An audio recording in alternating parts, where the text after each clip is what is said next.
உறவுகளிடமும் நட்புகளிடமும் இருந்து அனைவரும் உடல் நலத்துடன் ஆரோக்கியமாக அமைதியாக வாழ நம்மாலான சிறு உதவியினை செய்வோம். மகரிஷியின் கனவாம் உலக அமைதிக்கு நம்மால் இயன்ற சிறு தொண்டினை செய்து குருவின் கனவினை நனவாக்குவோம்.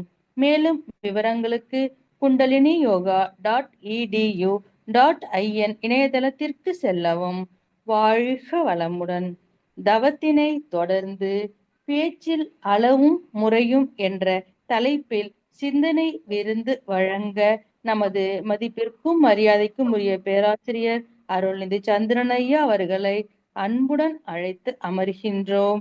வாழ்க வளமுடன் ஐயா. வாழ்க வளமுடன் அம்மா. வாழ்க வளமுடன். மிக்க நன்றிகள் அம்மா. வாழ்க வளமுடன். வாழ்க வையகம், வாழ்க வையகம், வாழ்க வளமுடன். சான்றோர் பெருமக்களே, இன்று பராபவ வருடம் சித்திரை 1. இனிய தமிழ் புத்தாண்டு நல்வாழ்த்துக்கள். இன்று நமக்கு மிக சிறப்பாக துரியதவம் வழிநடத்திய நமது பேரன்பிற்கும் பெருமதிப்பிற்கும் உரிய பேராசிரியர் அருள்நிதி பாக்கியலட்சுமி அம்மா அவர்களை நாம் அனைவரும் தவ நிலையிலிருந்து வாழ்த்து மகிழ்வோம். துரியம். பேராசிரியர் அருள்நிதி பாக்கியலட்சுமி அம்மா அவர்களும் அவரது அன்பு குடும்பமும் பேராற்றல் கருணையினால் உடல் நலம், நீளாயுள், நிறை செல்வம், உயர் புகழ், மெய்ஞானம் ஓங்கி வாழ்க வளமுடன், வாழ்க வளமுடன், வாழ்க வளமுடன். மிக்க நன்றிகள் அம்மா. வாழ்க வளமுடன். என் முகமும் எளிமையுமே எனது செல்வம், வீடோ ஏக வழி என துறவு எண்ணத்தில் பூண்டேன். மகரிஷினுடைய உலக சமாதானத்தினுடைய புக்கில் உள்ள வரிகள். அன்புள்ளம் கொண்ட இருபால் மெய் அன்பர்களே, உங்கள் அனைவருக்கும் எனது பணிவான வணக்கங்களையும் வாழ்க வளமுடன் என்ற இனிமையான வாழ்த்துக்களையும் தெரிவித்து மகிழ்கிறேன். இன்றைய நிகழ்வுகள் அனைத்தையும் நம் குருமகான் வேதார்த்தி மகர்ஷிகளே முன்னின்று நடத்தி தருவாராக. குருவடி போற்றி. கோழிக்குள் முட்டை வைத்து, முட்டைக்குள் கோழி வைத்து, வாழைக்கும் கன்று வைத்தான் ஒருவன், அந்த ஏழையின் பெயர் உலகில் இறைவன். இது கவியரசருடைய வரிகள். குரு என்பவர் ஒவ்வொரு மனிதர்களுக்கும் அவசியம் தேவையான ஒரு வெளிச்சம். தன் ஆற்றலை பகிர்ந்து கொடுத்து வளர்க்கும் கண்முன் இருக்கும் கடவுள். இறைவா என் குருவாய் வந்தாய். நம் குரு வேதாத்திரி மகரிஷி அவர்களின் புகழ் வளர்க. 5 அளவு முறை: உணவு, உழைப்பு, உறக்கம், பாலுறவு, எண்ணம். இதை பத்தி மகரிஷி அவர்கள் நிறைய கருத்துக்கள் சொல்லியிருக்காங்க. நம்மளும் நிறைய கேள்விப்பட்டிருக்கோம். அதெல்லாம் நமக்கு சும்மா ஒரு ரஸ்க்கு சாப்பிட்ற மாதிரி, தண்ணி குடிக்கிற மாதிரி. ஆனா இன்றைய தலைப்பு இருக்கு பாருங்களேன், பேச்சில் அளவு முறை. கொஞ்சம் விற்கத்தான் செய்யும், சும்மாவே ஒரு மாதிரி திக்கும், ஆனா தித்திக்கும் அப்படிங்கிற ஒரு எண்ணத்துல நம்ம இந்த தலைப்பை கொஞ்சம் சிந்திப்போம். இப்போ பட்டிமன்றத்தில் உள்ள பேராசிரியர் ராமச்சந்திரன் ஐயா அவர்களை பத்தி நம்ம கேள்விப்பட்டிருக்கோம். அவங்க ஆழியார் வந்திருக்காங்க, சிறப்பு நிகழ்ச்சிகள்ல சிறப்புரையும் ஆற்றிருக்காங்க. அங்க நிறைய அவருடைய பட்டிமன்றங்கள் நம்ம கலந்தாலும் கூட, ஒரு பட்டிமன்றத்துல நான் சமீபத்துல பார்த்த ஒரு பட்டிமன்ற அவருடைய தீர்ப்பு என்ன அப்படின்னா, ஒவ்வொரு தனி மனிதனும் நினைத்தால் அவனால் நல்லவனாக இருக்க முடியும். சமூகம் கெட்டு கிடக்கிறது உண்மைதான். ஆனால் நான் ஆஸ் அன் இண்டிவிஜுவல் பர்சனலா என்னுடைய வாழ்க்கையில நான் நல்லவனாக இருப்பேன், நான் நல்லவனாக வாழ முடியும் என்று ஒவ்வொரு தனி மனிதனும் நினைத்து தீர்மானம் பண்ண முடியும். ஆக நல்லவர்களாக வாழ்வதற்காக சாத்தியக்கூறுகள் சமூகத்தில் குறைவாகவே இருந்தாலும், நல்லவனாக இருந்தால் அவன் வாழ்வான். அவனது பேச்சில் அளவும் முறையும் இருக்கும் போது அப்படிங்கிற ஒரு வார்த்தையை அவர் தீர்ப்பு சொல்லியிருக்காரு. பேச்சில் அளவு முறை இருந்துன்னு சொன்னா கண்டிப்பா அவனால சமூகத்துல சில ஒரு நெகட்டிவான செய்தி இருந்தாலும் கூட அவன் நல்லவனாக வாழ முடியும் அப்படிங்கிறதா அவருடைய தீர்ப்பா இருந்தது நான் பார்த்தேன் சமீபத்துல. அதே மாதிரி இன்னொரு செய்தி என்ன அப்படின்னா, இந்த நல்ல வார்த்தை, நல்ல பேச்சு அப்படிங்கிறதுக்கு சில சொற்கள் நமக்கு இதை பார்ப்போமே. அதாவது குப்பைகள் எல்லாம் வரும்போது குப்பைகளை நகர்த்தி நல்ல வார்த்தைகளை எடுப்பது என்பதே ஒரு கலைதான். உதாரணத்துக்கு, பணம் சம்பாதிப்பது குண்டு ஊசியால் பள்ளம் தோண்டுவது போல, ஆனால் செலவழிப்பது குண்டு ஊசியால் பலூனை உடைப்பது போல. பணத்தின் மதிப்பு தெரிய வேண்டுமா, செலவு செய். உன்மதிப்பு தெரிய வேண்டுமா? கடன் கேள். அனுபவத்தால் உணர வேண்டிய ஒன்றை 1000 தத்துவ ஞானிகளாலும் விளக்க முடியாது. இந்த இடத்துல வந்து தத்துவ ஞானிகள் அப்படிங்கிறது எளிமையா வந்து நம்ம மகரிஷி வந்து எளிய முறையான பயிற்சிகள் நம்ம கொடுத்துருக்காங்க. பாமரர்களுக்கும் வந்து தத்துவ ஞானியை வழங்கக்கூடிய குருதான் நமக்கு. அவர் சொல்லக்கூடிய சொற்கள் எத்தனை தான் நம்ம மனசுக்குள்ள உள்ள வந்து நம்ம வச்சுக்கிறதுக்கு முயற்சி பண்ணியிருந்தாலும் கூட இந்த அனுபவம் தான் முன்னாடி நிக்க அப்படின்ட்டு அது இன்னொரு சித்தர் சொல்லியிருக்காரு. அதே மாதிரி வாழ்க்கையில வந்து கற்றுக்கொள்வதில் குழந்தையாக இரு. அதற்கு அவமானம் தெரியாது. விழுந்தவுடன் அழுது முடித்து திரும்பவும் எழுந்து நடக்கும். வெட்டாதீர்கள் மழை தருவேன் என்கிறது மரம், வெட்டுங்கள் மழை நீரை சேகரிக்கிறேன் என்கிறது குளம். ஓர் ஆண் நல்ல கடந்த காலம் கொண்ட ஒரு பெண்ணையும், ஒரு பெண் நல்ல எதிர்காலம் கொண்ட ஆணையும் தேடுவதுதான் கல்யாணம்.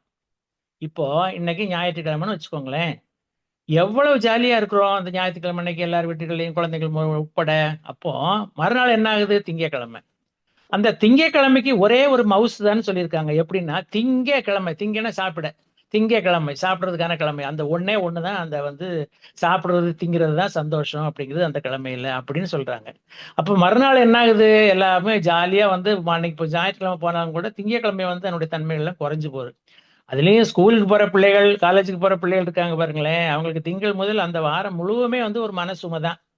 ஒண்ணே ஒண்ணு, அதாவது ஒரு சொல் வந்து என்ன வார்த்தை வர சொல்றாங்கன்னா, ஒரு சொல் நம்மை மாற்றும். அந்த சொல்லானது யாருடைய வாயிலிருந்தும் வரலாம். அதை கண்டிப்பாக நினைவில் கொள்ளணும். இப்போ ஒரு வாட்ஸ்அப் செய்தி இதுல வந்திருக்கு பாருங்களேன். அதாவது என்ன அப்படின்னா, இந்த சுமையான வரக்கூடிய சொல் அப்படிங்கக்கூடிய இந்த வாசகத்தினுடைய சொற்களை நம்ம பார்ப்போமே. வேலை உள்ளவனின், அதாவது வேலை உள்ளவனின் திங்கட்கிழமையை விட வலி மிகுந்தது வேலை இல்லாதவனின் திங்கட்கிழமை. இது வந்து ரொம்ப முக்கியமான ஒரு வாசகம் அதுல. அதாவது அந்த வலி சுமை என்ன அப்படிங்கிறது, அதாவது என்ன ஒரு சொல்லா இருந்தாலும் ஒரு வாசகமா இருந்தாலும் அதை வந்து ஆழமா உள்ள புரியணும் அப்படிங்கிறது அந்த சொல்லினுடைய வார்த்தைகளுக்காக வேண்டி. ஆக இந்த சொல்லில் பேச்சில் எவ்வளவு ஆழமான அழுத்தமான உண்மையான ஒரு கருத்து அமைஞ்சிருக்குங்கிறத நம்ம வந்து அதுல இருந்து நம்ம தெரிஞ்சுக்கிறணும். அது மாதிரி இப்போ சமீபத்தில் நடந்த ஒரு சம்பவம் பாருங்களேன். இப்போ ஈரான் இஸ்ரேல் போர் நமக்கு நடந்துட்டு இருக்கு தெரியும். தற்போது தற்சமயமா டெம்பரவரியா என்ன பண்ணியிருக்காங்க, தற்காலிகமா அதை நிறுத்தி வச்சிருக்காங்க இல்லையா? ஸோ அந்த வகையில வந்து ஒரு சின்ன சம்பவம் இப்போ நடந்தது, சமீபத்தில் நடந்தது தான் அது நம்ம கேள்விப்பட்டது, பார்த்தது, நான் படிச்சது. ஒருவரின் மகன் வளைகுடா நாடொன்றில் வந்து வேலை பார்த்துட்டு இருக்காரு. பெற்றோர் மட்டும் என்ன இங்க வசிக்கிறாங்க. அப்போ தற்போதைய போர் பற்ற சூழ்நிலையில என்ன செய்யறாங்க, தங்களுடைய மகனுடைய பாதுகாப்பு குறித்து பேரண்ட்ஸுக்கு ரொம்ப கவலை. அப்போ என்ன செய்யறான், அந்த பையன் வந்து வெறிக்கொண்ட பேசிக்கிறான், ஒண்ணுமே இல்லப்பா அப்படிங்கிற மாதிரி தகவல்லாம் சொல்லிக்கிறான் அப்பா அம்மாட்ட. ஸோ ரொம்ப சுமூகமா தான் நார்மலா இருக்கு, அதனால நீங்க ஒன்றும் பயப்படாதுங்க அப்படிங்கிறான். இதுக்கு இடையில இப்பதான் வந்து என்ன செய்யணும், உள்ள ஒண்ணு நுழையுது. யாருன்னா பையனுடைய உறவினர் ஒருவர் என்ன செய்யறாரு, இந்த பையனுக்கு நேரடியா பேச ஆரம்பிச்சிடாரு. எப்படின்னா நல்ல ஜெனரலா விசாரிச்சுட்டு அடுத்தாப்புல என்ன போட ஆரம்பிக்கிறாரு பாருங்க. ஒரு ஆர்வ கோளாறுல அன்பு தொல்லையிலும் கூட வச்சுக்கலாம். ஒன்னொன்னா அவன் அந்த பையனை ஏத்தி விட்டுறாரு. எப்படின்னா என்ன சொல்றாருன்னா, அங்கிருந்து வரக்கூடிய செய்திகளை ரொம்ப மோசமா இருக்குப்பா, நீ ரொம்ப கவனமா இரு, கூடிய மட்டும் வெளியே செல்வதை தவிர்த்து விடு, தங்கள் மீதான தாக்குதலால் கடும் கோபம் அடைந்துள்ள ஈரான்காரன் அமெரிக்காவுக்கு ஆதரவாக உள்ள அண்டை நாடுகளை கண்மூடித்தனமாக தாக்குறான். அந்த மாதிரிலாம் செய்தியும் வந்துகிட்டு தான் இருக்கு. குடியிருப்பு பகுதிகளில் கூட எக்கச்சக்கமா குண்டுகளை போடுறான், பெட்ரோல் சமாச்சாரங்களை சுத்திகரிப்பு ஆலையிலையும் போடுறான். நீ அந்த அந்த பெட்ரோல் சுத்திகரிப்பு ஆபீஸ்ல தான் வேலை பார்க்கறது எனக்கு நான் அவங்க அப்பா அம்மா சொல்லி கேள்விப்பட்டிருக்கேன். அப்படியெல்லாம் சொல்லிட்டு பயமுறுத்திட்டே போறாரு. அப்ப திடீர்னு அந்த பையன் இடையில என்ன செய்யறான், அப்படிலாம் ஒண்ணும் இல்ல, எங்க ஏரியால எந்த பிரச்சனையும் இல்லை, நீங்க ஏன் இவ்வளவு கவலைப்படுறீங்க அப்படின்னு சொல்லிட்டு அவரை கன்வின்ஸ் பண்றான். ஆனாலும் அவர் என்ன செய்யறாரு, விடமாட்டேங்கிறாரு. ஆக இதுல வர சொல்லக்கூடியது என்னன்னா, இவ்வளவு தூரம் அந்த பையன் சொல்லி கவலையே படாதீங்க அப்படின்னு சொல்லியும் கூட அந்த நபர் என்ன செய்யறாருன்னா, பாதிப்புகள் குறித்து நீ இருக்கும் நாட்டு அரசாங்கம் அடக்கி வாசிக்கலாம், நீ தான் கவனமா இருக்கணும்னு சொல்லி முடிக்கிறாரு. உடனே அந்த பையன் என்ன சொல்றான், இவ்வளவு தூரம் நான் சொல்லி நீங்க வந்து உங்க டோனை குறைக்க மாட்டேங்கிறீங்களா, உங்கள்கிட்ட பேசுறதே தப்பு தான் அப்படின்னு சொல்லிடுறப்பல அந்த அப்பா. இதுல இருந்து என்ன தெரியுதுன்னா, அந்த வார்த்தைகள் வந்து நமக்கு வந்து சரியான ஒரு மோட்டிவேஷனான சொல்லக்கூடியதோ பயமுறுத்துற மாதிரி சொல்லாம இருந்தாலே வந்து அது நமக்கு வந்து மிகப்பெரிய ஒரு பிளஸ்ஸான பாயிண்ட் நம்ம எடுத்துக்கணும். உடனே அந்த பையன் என்ன செய்யறான், பெற்றோர்களை சொல்றேன், இதை போய் எதுக்கு அவர்கிட்ட போய் என் நம்பர்லாம் கொடுத்தீங்க, அவர் என்ன தொடர்பு கொண்டு பயமுறுத்துற மாதிரியே பேசுறாரு, இங்கெல்லாம் அந்த அளவுக்கெல்லாம் ஒண்ணு இல்லை அப்படின்னு சொன்ன உடனே இந்த இடத்துல நம்ம தலைப்பு எப்படி வருதுன்னு சொன்னா, நெருக்கடியான சூழ்நிலையில் இருப்பவர்கள், பிரச்சனைகளால் பாதிக்கப்பட்டு இருப்பவர்களுக்கு வார்த்தைகளால் நம்பிக்கையை விதைக்கணும், வதைக்க கூடாது அப்படிங்கிறது என்னுடைய தத்துவம்.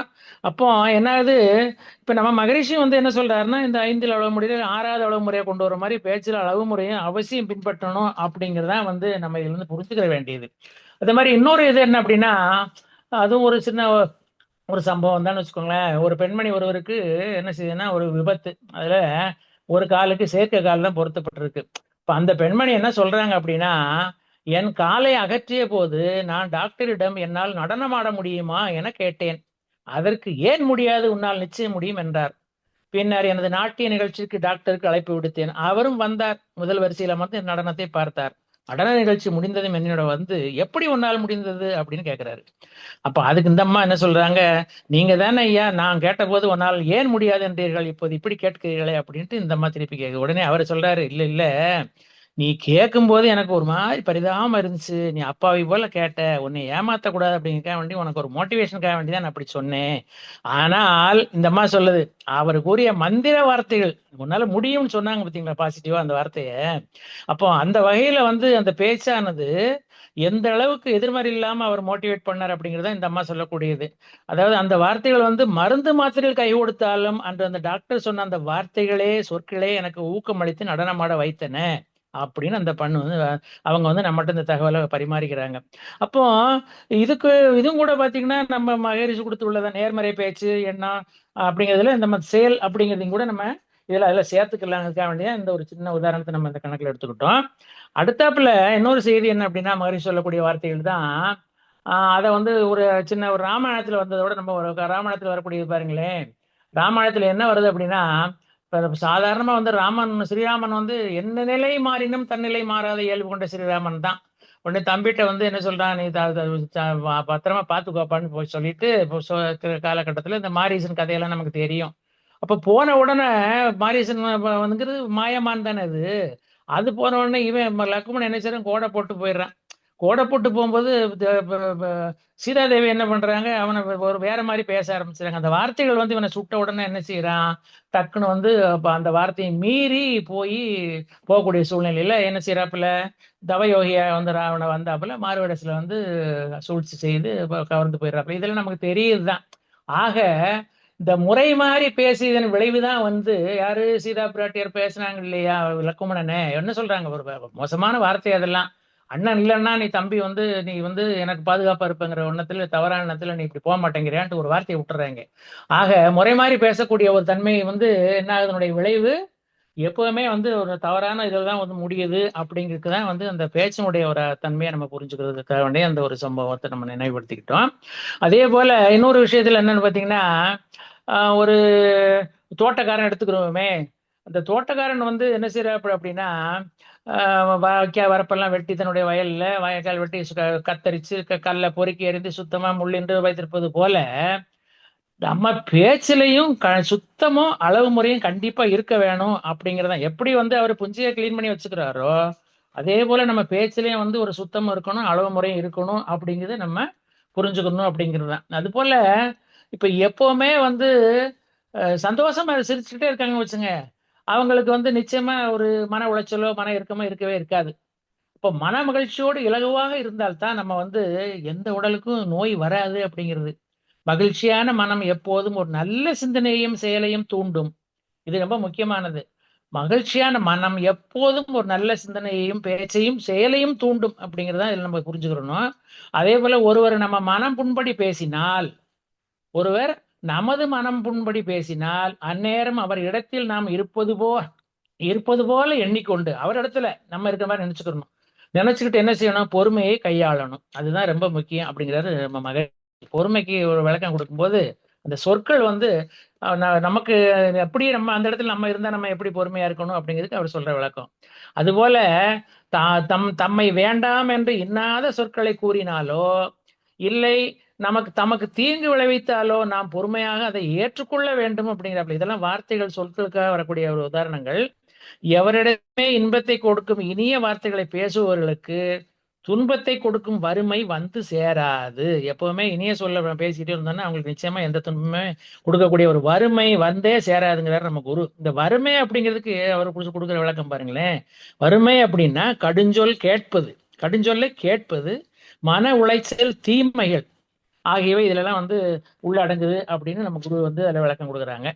அதே மாதிரி இன்னொரு இடத்துல நம்ம ஒரு வாசம் ஒன்று லைன் வருவாங்களேன். அதாவது இன்னைக்கு பொறுத்த வரையில நமக்கு வந்து நினைக்கக்கூடியது என்ன அப்படின்னா, அவர் ஒரே ஒரு வாசகம் தான் மகரிஷி சொல்லி வராங்க. அதாவது எண்ணம் சொல் செயல் பிற நன்மைக்காகவே அமையட்டும். அதாவது எண்ணம் சொல் செயல் இருக்கு இல்லையா, அதை வந்து நம்ம சேர்க்கும் போது இப்ப 3வது இல்ல 4வது இதையும் சேர்த்துக்கிறோம் நம்ம பேச்சும் அப்படிங்கறது. அதாவது சொல்லுக்கும் செயலுக்கும் மூலம் வந்து நமது எண்ணம் தான்.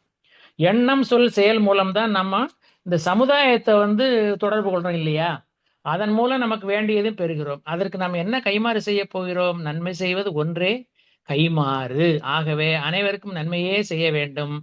ஆக நமது எண்ணம் சொல் பேச்சு செயல் பிற நன்மைக்காகவே அமையட்டும். அதன் விளைவாய் இப்ப நமக்கு வந்து மற்றவங்களுக்கு நன்மை கிடைக்கிற மாதிரி நம்ம வந்து நடந்துக்கிட்டோம்னு சொன்னா, பேச்சு முதல் கொண்டு நடந்துக்கிட்டோம்னு சொன்னா, அதனுடைய விளைவு என்ன அப்படின்னு மகரிஷி சொல்றாங்கன்னா, நமக்கும் அது நல்லதாகவே அமையும் அப்படிங்கிறதா வந்து மகரிஷி நமக்கு சொல்லக்கூடிய ஒரு அறிவுரை அப்படின்னு எடுத்துக்கலாம். அதே மாதிரி இன்னொரு இடத்துல என்ன சொல்லி வர்றாருன்னா குரு, இப்போ வந்து உடையில் ஒழுக்கம் உள்ளத்தில் கருணை நடையில் கண்ணியம் நல்லோர் பண்பு அப்படின்னு ஒரு லைன் சொல்றாரு ஒரு இடத்துல மகரிஷி. அப்ப அதனுடைய தன்மை என்ன அப்படின்னா, எண்ணம் சொல் செயலால் பிறருக்கு நன்மை செய்பவரே நல்லவர்கள். ஆக பேச்சிலும் அளவு முறையோடு பிறருக்கு துன்பம் தராதவர்களே நல்லவர்கள் அப்படிங்கிற ஒரு விளக்கத்தை தான் வந்து மகரிஷி நமக்கு அதுல சொல்லி வராங்க. அது மாதிரி இன்னொரு இடத்துல என்ன சொல்றாருன்னா, அந்த உடல், அதாவது உடல்ல ஒரு இருக்கக்கூடிய எல்லா காரியங்களுமே நிறைவேறணும் அப்படிங்கும் போது நிறைவேறக்கூடிய சமயத்துல என்ன செய்யுது, அந்த ஆற்றல் வந்து செலவாகுது இல்லையா. எந்த செயல் நம்ம செஞ்சாலும் உடல் சம்பந்தப்பட்டாலும் ஆற்றல் கண்டிப்பா செலவாகுது. உதாரணமா டைஜஷன்ல இருந்து respiration, circulation, reproduction and thinking அப்படின்னு பல வழியில செலவாகி ஆற்றல் குறைந்து வரவினை அதிகப்படுத்த வேண்டும் அப்படிங்கிறாரு மகரிஷி. அதாவது நமக்கு வந்து என்ன மகரிஷி வந்திருக்காரு, 5 அளவு முறை சொல்லியிருக்காரு, ஜீவகாந்த பயிற்சி பயிற்சி சொல்லியிருக்காரு, தியான பயிற்சி எல்லாம் வந்து சொல்லியிருக்காரு. இதெல்லாம் எதுக்காகனா ஆற்றலை அதிகரிப்பதற்காக தான் சொல்லியிருக்காரு. அந்த வரிசையில வந்ததுதான் வந்து நமக்கு இப்போ இந்த பேச்சில் அளவு முறையும் அப்படி அதை நம்ம இதையும் நமக்கு அதுக்குள்ள சேர்த்து வச்சுக்கும் போது அது என்ன செய்யுது அப்படின்னா நம்முடைய ஆற்றலை அதிகரிக்கும் அப்படின்னு தான் நமக்கு வந்து மகரிஷி கொடுத்த ஒரு ஒரு தத்துவம். பேச்சிலே அளவு முறை இருக்கணும் அப்படிங்கிறது. அது மாதிரி இன்னொரு சின்ன ஒரு இது கூட நம்ம பார்க்கலாம். அதாவது இப்ப நமக்கு வந்து சலிப்பு அப்படிங்கிற நம்ம கேள்விப்பட்டிருக்கோம். அதை சொல்ல இருந்து வரக்கூடியத ஒரு வார்த்தை சொல்றோம்னு வச்சுக்கோங்களேன், ஒரு சொல்லால உற்சாகம் வரும், ஒரு சொல்லால சலிப்பு வந்துடும். இப்ப அதுக்கு ஒரு சின்ன உதாரணம் பாருங்களேன். இப்ப வந்து ஒரு இடத்துல என்ன சொல்றாருன்னா, சிலர் வந்து பெட் காபி சாப்பிட்றதுக்கு ஒரு முக்கியமான காரணம் உண்டு. காஃபி, பெட் காபி கேட்க இல்லையா. சில வீடுகளில் தயாராகும் காப்பியை அப்படியே தான் குடிக்கலாம், அவ்வளவு டேஸ்டா இருக்கும். கண் விழிக்கும் முன்பே அது உள்ளே போனால்தான் உண்டு. கரிசனத்தோடு காலையிலேயே போட்டு கொடுத்த காப்பியை குடிச்சிட்டு தன் கணவன் தன்னை முகமலர்ந்து பாராட்டுவான் என எதிர்பார்த்த மனைவிக்கு ஏமாற்றம் ஆகிவிடுது. எப்போ எந்த வித அப்ரிசியேஷனோ அல்லது நல்லா இருக்குன்னு ஒரு வார்த்தை கேட்காத வரைக்கும். சில சமயம் அந்த அம்மா என்ன செய்யறாங்க, வெக்கத்தை விட்டா கேட்டுறாங்க காப்பி எப்படி இருக்கு அப்படின்னு. அப்பதான் கணவன் சொல்ல, காப்பியா, நான் டீன்ல நினைச்சேன் அப்படிங்கிறப்ப. ஆக இந்த சொல்லு இருக்கு பாத்தீங்களா, இந்த சொல்லுதான் வந்து இந்த மாதிரி சொல்லும் போது அங்க ஒரு சலிப்பு வந்துடுது. நம்ம எவ்வளவு ஆர்வத்தோட காப்பி போட்டு கொண்டு வந்தோம், இவர் என்ன இப்படி சொல்றாரு அப்படின்னு. ஆக இங்க வந்து மனைவியினுடைய காப்பியில குறை இல்லை. என்ன குடிக்கிறோம் என்பதே தெரியாமல் வயிற்றுக்குள் ஊற்றிய கணவனின் உணர்வில் தான் குறைபாடு அப்படிங்கிறது நம்ம இதுல புரிஞ்சுக்கணும். கண் மூடிக்கொண்டே உணர்வே இல்லாமல் காப்பியை அருந்துவதை விட வயிற்றுக்கு நேர்மையிலே ஓட்டையிட்டு அதன் வழியே காப்பியை உள்ள ஊற்றி விடலாம் போல. ரெண்டுமே ஒண்ணுதான் அப்படின்னு நம்ம இதுல புரிஞ்சுக்க வேண்டியது.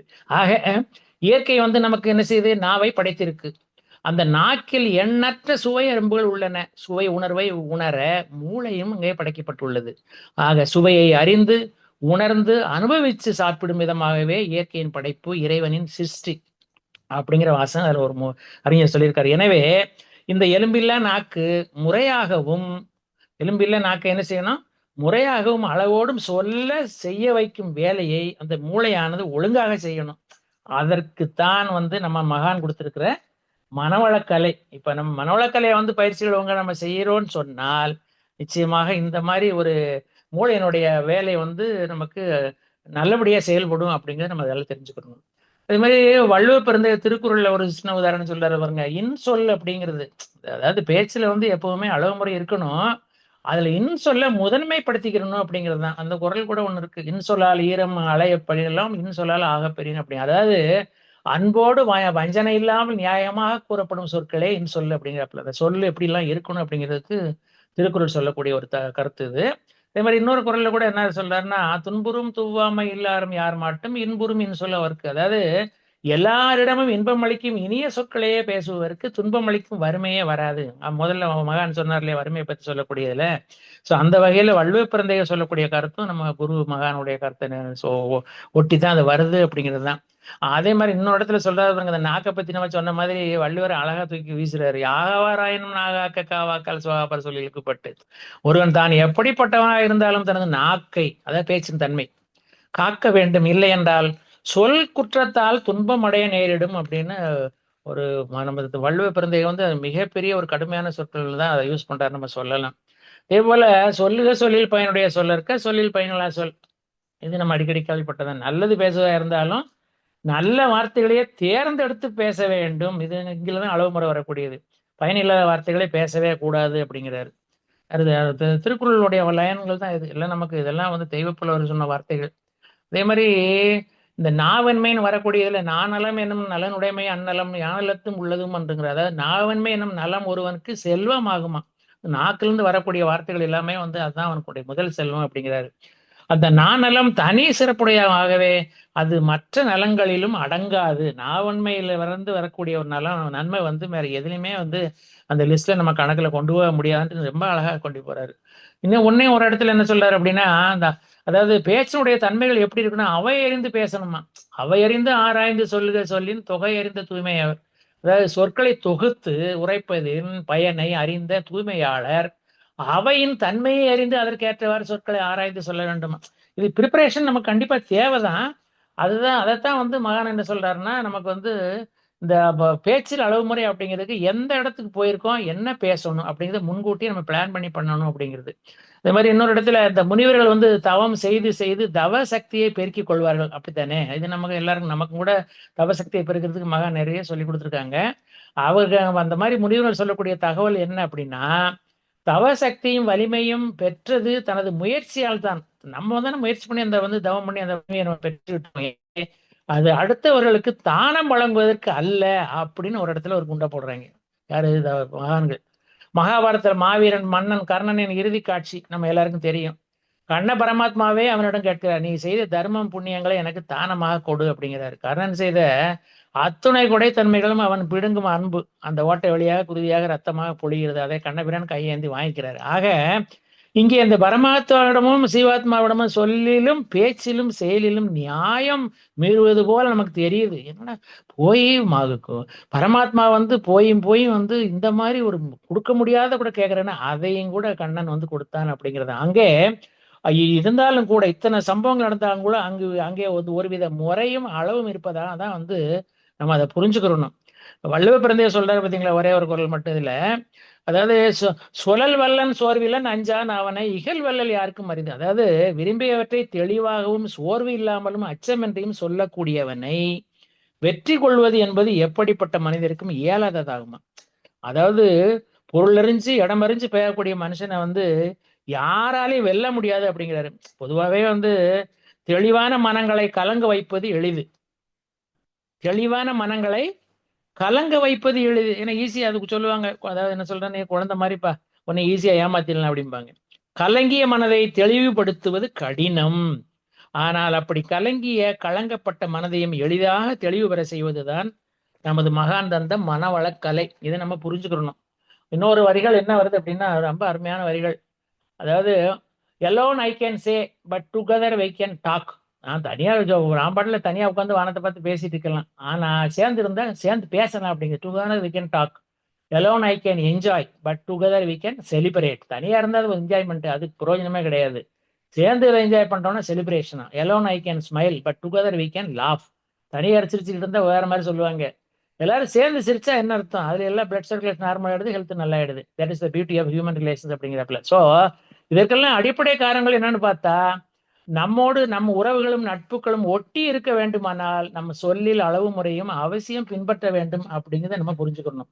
அதே மாதிரி இன்னொரு இடத்துல நம்ம எஸ்பி ரிட்டையர்டு கலியமூர்த்தி சொல்லக்கூடிய வாசகத்தோட நம்ம நிறைவு பதிக்கு வந்திருக்கோம். அவர் ஒரு அறிவுரை சொல்றாரு பாருங்களேன்.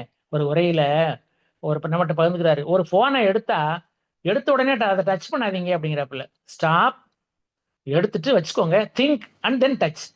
என்ன பேசணுமோ அதை பேசிட்டு தேவையானதை மட்டும் செஞ்சுட்டு அதை அப்படியே மூடி வச்சிருங்க அப்படிங்கிறாரு. அப்போ செல்போன், இப்ப அதுவும் இன்னொரு வார்த்தையை சொல்றாரு, செல்போன்ல வர 100% செய்திகள்ல 90% குப்பை அப்படிங்கிறத அந்த மாதிரி மெசேஜ் தான் வருங்கிறத நம்ம புரிஞ்சுக்கணும் அப்படிங்கிறாரு எஸ்பிஐ அவர்கள்.